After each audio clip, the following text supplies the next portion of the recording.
You have likely played the well-known game of Jenga before.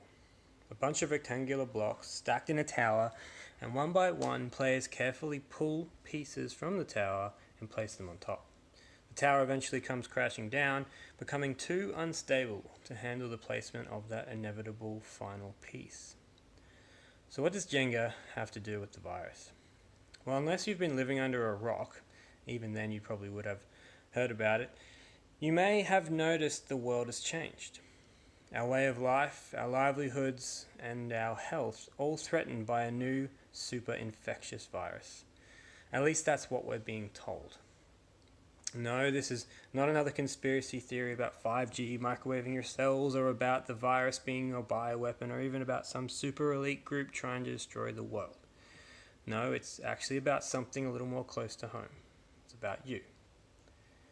See, to blame the inevitable collapse of the Jenga tower on that final piece would be to ignore all the previous pieces that came before it, each one adding just a little more stress to the tower.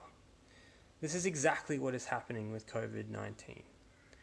For a large majority, the virus is not the cause of death, but it is that final piece that collapses the metaphorical tower that is their immune system.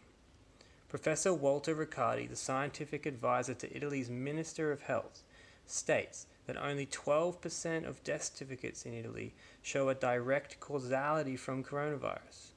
This means that 88%, the large majority of deaths, were due to pre-existing health concerns.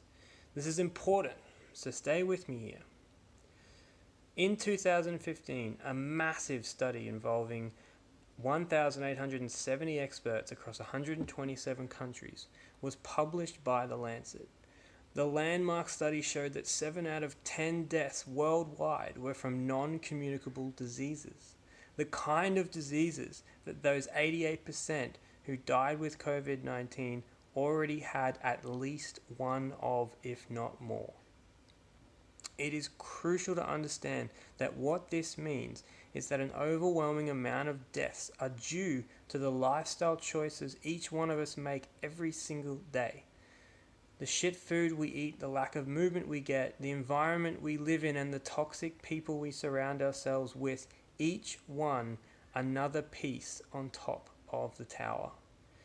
To blame this virus, or any other catalyst for that matter, for one's inevitable collapse is sheer ignorance.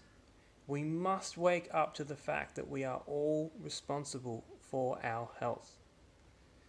Do some have it harder than others? Does this often seem unfair? Are there those who simply can't help themselves?